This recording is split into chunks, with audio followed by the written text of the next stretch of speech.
सरिता अपने छोटे से परिवार के साथ एक छोटी सी झोपड़ी में बहुत ही गरीबी के साथ गुजारा कर रही होती है।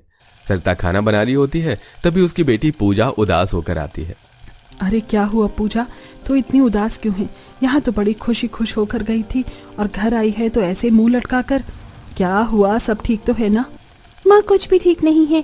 अरे मेरी सहेली अपने परिवार के साथ पिकनिक पर जा रही है और खुद जा तो रही है, लेकिन मुझे ऐसे चिढ़ा रही है जैसे मैं कभी पिकनिक पर जा ही नहीं पाऊंगी। माँ मैंने तो कह दिया है कि मैं भी अपने परिवार के साथ पिकनिक पर जाऊंगी। हम चले पिकनिक पर। अरे बेटी, तू तो जानती है ये पिकनिक जैसे चोचले अमीर लोगों के होते हैं।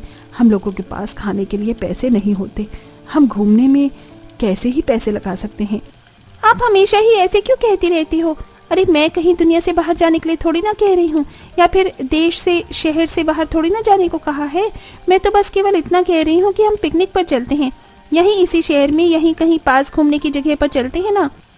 पूजा तू समझ क्यों नहीं रही है? माँ आप समझो ना, पूरा परिवार घर से थोड़ा खाने पीने का सामान ले लेंगे, वहाँ जाकर मस्ती करेंगे, कितना मजा आएगा। मैं अपने दोस्तों को भी तो बोल पाऊंगी ना कि मैं भी अपने परिवार के साथ पिकनिक पर जाती हूँ। अच्छा, तो तुझे बस इसीलिए पिकनिक पर जाना है ताकि तू अपने दोस्तों को जवाब दे सके? ये तो गलत होगा ना। माँ गलत सही का पाठ पढ़ाओ, लेकिन ये भी देखो कोई हमारी कितनी बेइज्जती करता है। अरे हम गरीब हैं, हम कहीं नहीं जाते हैं। मैंने इतना बड़ा कुछ मांगा नहीं है। मेरे दोस्त लोग शहर से बाहर जा रहे हैं पिकनिक के लिए, लेकिन मैं तो शहर में ही पिकनिक मनाने के लिए कह रही हूँ ना। लेकिन आपको उससे भी परेशानी है? मुझे परेशानी किसी भी चीज से नहीं है। मुझे बस हमारी गरीबी को लेकर थोड़ा दुख है कि हम इतने गरीब हैं कि हम घर से बाहर निकलने से पहले भी 4 बार सोचेंगे, और अगर हम घर से बाहर निकलते हैं तो बस कमाने के लिए निकलते हैं।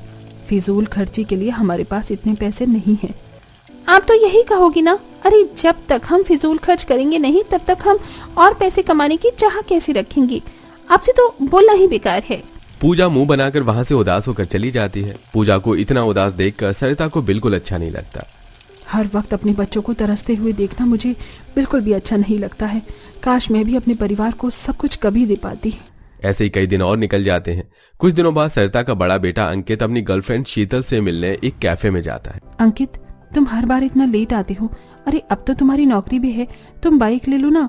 कब तक तुम ऐसे ही बस से धक्के खाते हुए आओगे मुझसे मिलने? तुम तो जानती हो ना शीतल, घर में बहुत परेशानी है। मुझे पहले घर की परेशानियों को सॉल्व करना है, बाद में अपने बारे में सोचूंगा। अच्छा वो सब छोड़ो, हम शादी कब कर रहे हैं? देखो मुझे ना शादी करनी है तुमसे, अब और दूर में रह नहीं सकती। हाँ, हम शादी भी जल्द करेंगे, लेकिन तुम जानती हो ना मैं तुम्हारी बराबरी का नहीं हूँ। बहुत ही गरीब परिवार से हूँ। मेरे घर में तुम्हारे घर जितना ऐशो आराम नहीं मिलेगा। अच्छा, तो तुम्हें ये लग रहा है कि मैं ऐशो आराम के लिए शादी कर रही हूँ? अरे अंकित, मुझे अगर ऐशो आराम के लिए शादी करनी पड़ती तो मैं तुमसे क्यों बात करती? किसी बड़े बिजनेसमैन से बात करती ना। लेकिन मुझे तो तुमसे प्यार है और तुमसे ही शादी करनी है। अब तुम ये बता दो कि हम कब शादी करेंगे, क्योंकि अगर तुम मुझसे ऐसे ही बहाने देते रहोगे ना तो देख लेना, कोई भी लड़का मिलेगा मैं उससे शादी कर लूंगी, फिर हाथ मसलते रहना। ऐसे कैसे मैं तुमसे अभी शादी कर लूं? तो कर लेते हैं ना, अभी क्या बुराई है? अभी कैसे करें? अरे हम कोर्ट मैरिज कर लेते हैं। तुम्हें तो पता ही है मेरे आगे पीछे कोई है ही नहीं। इतनी ज्यादा प्रॉपर्टी है, वो भी बस मेरे ही नाम है, कोई भी नहीं है मेरे पास। तो लेकिन तुम्हारे पास फैमिली है और फैमिली और प्रॉब्लम में है, इसलिए तुम भी कम खर्च वाली शादी करोगे तो इससे अच्छा है कोर्ट मैरिज कर लेते हैं। तुमने बात तो बिल्कुल सही कही है। मेरे घर वाले भी मेरी शादी के लिए मना तो करेंगे नहीं, और घर की प्रॉब्लम तो अच्छे से मुझे पता ही है। तुम पक्का ना मुझसे शादी करना चाहती हो? हाँ, एक काम करो, तुम ना 100 बार और सवाल पूछ लो, और जब खुद से जवाब मिल जाएगा तो आ जाना मेरे पास। अरे नहीं, मैं तो मजाक कर रहा था। हम आज शादी करेंगे। अंकित और शीतल दोनों कोर्ट में जाकर शादी कर लेते हैं। अंकित शीतल को अपने साथ घर लेकर आता है और सबसे मिलवाता है। माँ, पिताजी, ये शीतल है। हम दोनों ने शादी कर ली है। शीतल के परिवार में कोई नहीं था और हम लोग भी बहुत सीधी ही शादी कर पाते, इसलिए शीतल का ये कहना था कि हम शादी कर लें। अरे शादी करने के लिए मना नहीं है, कम से कम परिवार को बता तो देता। माफ करना पापा जी, लेकिन घर में बहू आ जाए, आपको भी तो वही चाहिए होगा ना। और हम दोनों एक दूसरे से इतना प्यार करते हैं कि मेरे लिए तो बड़ा मुश्किल था अब अलग रहना, और मुझे भी तो आप जैसा परिवार चाहिए ना। कितनी समझदार बहू लाया है तू, परिवार के बारे में सोच रही है। हमें बिना बताए शादी के लिए, उसका दुख तो जिंदगी भर नहीं भरा जाएगा, लेकिन ऐसी बहू लाया है ये सोचकर भी हम खुश हैं। भैया, भाभी तो बहुत ही सुंदर हैं। अरे चलो चलो, अब बहू घर में आई है तो घर के रस्में भी तो होनी चाहिए ना। सब लोग बड़े ही प्यार से शीतल का स्वागत करते हैं। शीतल भी अपने ससुराल में घुलने मिलने की कोशिश करती है। माँ, घर में तो राशन नहीं है और भाभी खाना बनाएंगी पहली रसोई का, उसके लिए तो कुछ अच्छा होना चाहिए ना माँ। अरे मैं पड़ोस से कुछ मांग कर लाती हूँ, कम से कम बहू के सामने तो इज्जत रह जाएगी ना। शीतल अपनी सास और नंद की बात सुन लेती है। मुझे नहीं पता था कि मेरे ससुराल वाले इतनी ज्यादा करीब हैं, अपनी छोटी छोटी चीजों के लिए भी तरस रहे हैं। अंकित सही कहते थे। शीतल को अपने ससुराल की गरीबी के बारे में जैसे जैसे पता चलता है उसे काफी बुरा लगता है। कुछ दिनों बाद पूजा और चिराग दोनों आपस में बात कर रहे थे। माँ और पापा की शादी की सालगिरह आने वाली है। हाँ, आने वाली है, लेकिन इस बार माँ पापा की शादी की सालगिरह हर बार की तरह ही होने वाली है, कुछ नहीं होगा। इस बार तो भाभी आई है, क्या पता भाभी कुछ करे। नहीं, भाभी को ना ही पता चले तो ही ठीक है। भाभी अमीर घर से हैं, अगर वो तो अपने हिसाब से बहुत ही अच्छा करेंगे, और क्या पता माँ और पापा को अच्छा न लगे। पता नहीं, हम तो कुछ कर भी नहीं सकते। अपने देवर और नंद की बातें शीतल सुन लेती है। ये सबसे सही मौका है। मेरी सास ससुर की शादी की सालगिरह आने वाली है। इस बार हर बार की तरह मैं अपनी सास ससुर की सालगिरह नहीं होने दूंगी। इस बार की सालगिरह सब लोग हमेशा याद रखेंगे। शीतल अब अपने सास ससुर के सालगिरह की तैयारी करने लगती है। बड़ी सी कपड़ों की दुकान पर शीतल जाती है। भैया, यहाँ पर जो सबसे महंगी महंगी साड़ी है वो दिखा दीजिए। दुकान वाला अपनी दुकान की सबसे महंगी और सुंदर साड़ी दिखाता है। ये देखिए, ये हमारी दुकान की सबसे सुंदर साड़ी है। ठीक है, ये पैक कर दीजिए। शीतल पूरी तैयारी कर लेती है और सालगिरह के दिन सुबह ही अपने सास ससुर को घर से बाहर भेजकर पूरा घर सजवाती है। शाम में जब शीतल का पूरा परिवार आता है तो अपना घर देखकर सब हैरान हो जाते हैं। सालगिरह की बहुत बहुत बधाई हो माँ जी, आपको और पापा जी को भी। अरे मेरे तो दिमाग से ही निकल गया था कि आज हमारी सालगिरह है। भाभी, आपको कैसे पता चला कि आज माँ और पापा की सालगिरह है? मैंने उस दिन तुम्हारी और पूजा की बात सुन ली थी। और माँ जी, पापा जी, आओ चलो केक कट करते हैं। सब लोग मिलकर सालगिरह को काफी अच्छे से मनाते हैं। कुछ देर बाद शीतल टिकट लाकर अपने सास ससुर के हाथ में रखती है। बहू, ये क्या है? यह आपकी फॉरेन ट्रिप है, मेरी तरफ से आप दोनों का सालगिरह का तोहफा। नहीं बहू, ये बहुत ज्यादा है। घर पर ही सालगिरह मनाना ठीक था, लेकिन बाहर जाना नहीं। बहू, तू अमीर घर से आई है, इसका मतलब ये नहीं कि हम फायदा उठाएं तेरा। माँ जी, किसने कहा कि आप मेरा फायदा उठा रही हो? अरे मैं आपकी बेटी हूँ और आपकी बेटी आपके लिए कुछ कर रही है तो इसमें गलत क्या है? जिस तरह ये ससुराल मेरा है उसी तरह मेरा सब कुछ भी ससुराल का ही है। माँ, शायद शीतल सही कह रही है। अरे आप लोगों को कोई परेशानी ना हो इसलिए चिराग और पूजा भी आपके साथ जाएंगे। बहू, हमने कभी नहीं सोचा था कि हम कहीं बाहर भी जा सकते हैं, लेकिन ये सब तेरी वजह से हो पाया है। 2 दिन बाद शीतल के सास ससुर और देवर नंद फॉरेन ट्रिप के लिए चले जाते हैं। वहां से पूजा वीडियो कॉल करती है। भाभी, ये देखो माँ और पापा को कितने मजे कर रहे हैं। चलो, ये तो बहुत अच्छा है कि आप सब लोग एंजॉय कर रहे हो। अमीर बहू की वजह से गरीब सास ससुर की सालगिरह काफी ज्यादा यादगार हो जाती है। सावित्री, मैं खेत के लिए निकल रहा हूँ। अरे पिताजी, आप बिना नाश्ता करे ही जा रहे? ये लीजिए चाय और पराठे खाकर जाइए। अरे बहू, नाश्ता करने बैठ गया तो खेत कब पहुँचूंगा? अब मैं सीधा दोपहर में ही खाना खा लूंगा। पिताजी, आप बिना नाश्ता करे खेत नहीं जाएंगे। अपनी तबीयत तो देखिए, इस उम्र में खाने पीने का ध्यान नहीं रखेंगे तो तबीयत कैसे ठीक रहेगी? चलिए चुपचाप से नाश्ता करिए। सुमन अपने ससुर महेश को जबरदस्ती नाश्ता करवाकर खेत पर भेजती है और अब आंगन में बैठ अपने साथ सास सावित्री के सर की मालिश करती है। सुमन बहू, तेरे हाथों में तो जादू है, जादू। तेरा हाथ सर में लगते ही सारा दर्द उड़न छू हो जाता है। माँ जी, ये कमाल तो मेरी माँ के बताए हुए तेल के नुस्खे का है। इस तेल से अच्छा सर दर्द खत्म हो जाता है। सुमन सावित्री की तेल मालिश कर रही होती है कि तभी उनके पड़ोस में बने बड़े से आलीशान घर के बाहर एक बड़ी सी गाड़ी आकर रुकती है, जिसमें से उनके पड़ोस में रहने वाली मधु उतरती है। मधु ने बहुत सारी गोल्ड ज्वेलरी पहन रखी होती है, लग्जरी बैग होता है। हो माय गॉड, यहाँ तो दुबई से ज्यादा गर्मी है। अरे मधु, ये क्या, तुम तो ऊपर से नीचे तक सोने की खदान बन गई हो। इतनी सारी गोल्ड ज्वेलरी, इतना महंगा लग्जूरियस बैग, वो भी इस उम्र में। मेरी और मेरे हस्बैंड की 50वीं शादी की सालगिरह थी ना, इसीलिए हम उसे सेलिब्रेट करने के लिए दुबई गए थे। अब दुबई जाएं और वहां से गोल्ड ज्वेलरी ना लाएं, ऐसा कैसे हो सकता है? क्या ये सारी ज्वेलरी मेरे हस्बैंड ने मुझे दिलाई है? किस्मत हो तो तुम्हारे जैसी हो। मैंने तो सुना है कि दुबई में बहुत बड़ी बड़ी इमारतें हैं। वहाँ तो बहुत कुछ है, अब क्या क्या बताऊं मैं तुम्हें। अरे मधु बहन, शादी की सालगिरह मुबारक हो। भगवान करे आप लोग और कई सालों तक इसी तरह साथ रहें। और नहीं तो क्या, इस साल हमने बुर्ज खलीफा में अपनी शादी की सालगिरह का सेलिब्रेशन किया था। नेक्स्ट ईयर हम दुबई के यार्ड में सेलिब्रेशन करेंगे।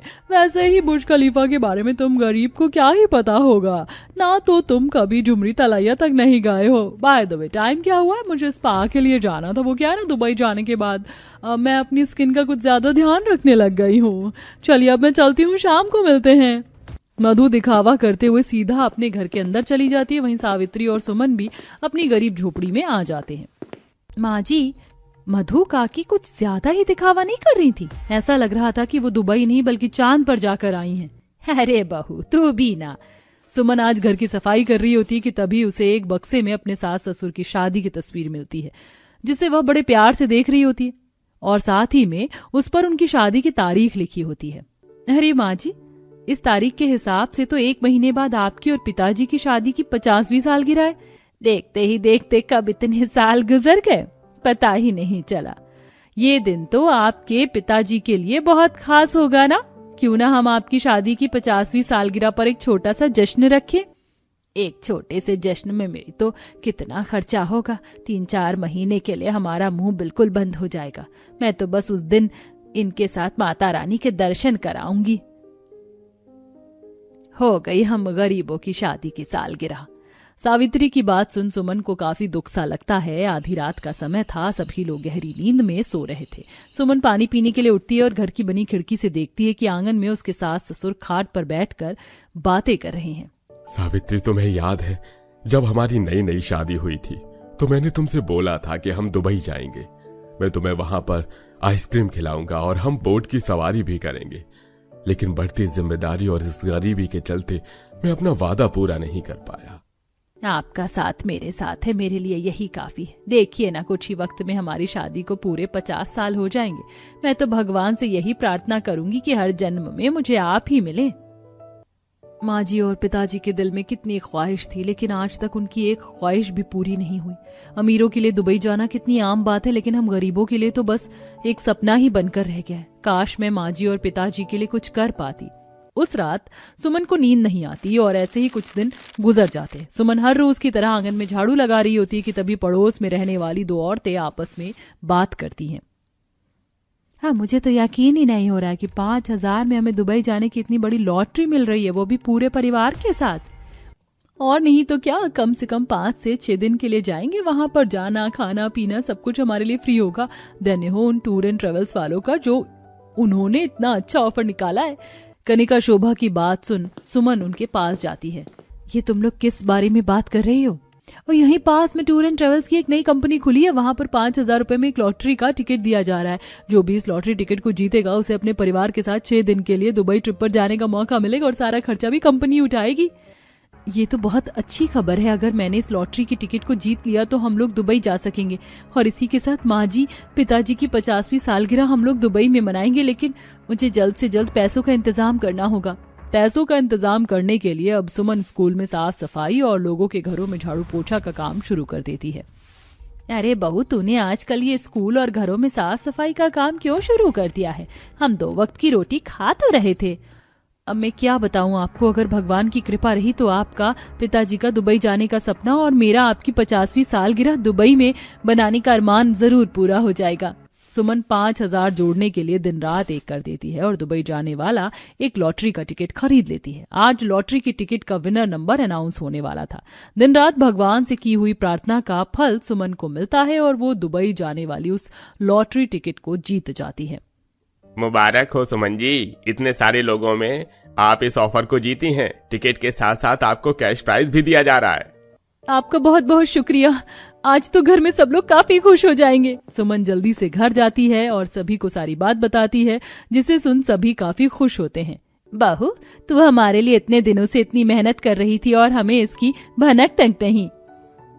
अब तो हमारी भाभी अमीर हो गई हैं। अब मेरी अमीर भाभी हमें दुबई लेकर जा रही हैं। देखा सावित्री जी, जो सपना हम पूरा नहीं कर पाए वो हमारी अमीर बहू ने कर दिखाया। कंपनी की तरफ से ही जल्दी इस पूरे परिवार का पासपोर्ट बनता है और आखिरकार सालगिरह से 2 दिन पहले ये पूरा परिवार दुबई पहुंच जाता है। सुनिए जी, जरा मुझे चिमटी तो काटिएगा, हम सच में दुबई में हैं, मुझे तो यकीन ही नहीं हो रहा है। अरे भाग्यवान, अब यकीन कर लो, हम सच में दुबई में हैं। वो देखो, वो गाड़ी हमारे लिए आई है, वो हमें हमारे होटल ले जाएगी। चलिए सबसे पहले होटल चलते हैं। पूरा परिवार उस बड़ी सी गाड़ी में बैठ एक शानदार होटल में पहुंच जाता है। होटल का इतना 5 स्टार शानदार रूम देख सभी काफी खुश होते हैं। भाभी, यहाँ कितनी बड़ी बड़ी इमारतें हैं, वो सामने वाली इमारत देखना। अरे बाप रे बाप, कम से कम 100 मंजिल होगी उसमें। ये इतनी बड़ी पानी की नदी यहाँ पर क्या कर रही है? मैंने तो सुना था कि दुबई में पानी की बड़ी कमी है। माँ जी, ये पानी की नदी नहीं बल्कि स्विमिंग पूल है। जिस तरह गांव में लोग नदियों में नहाते हैं, ठीक उसी तरह यहाँ स्विमिंग पूल में नहाते हैं। चलिए हम सब यहाँ के परंपरागत कपड़े पहनकर तैयार हो जाते हैं।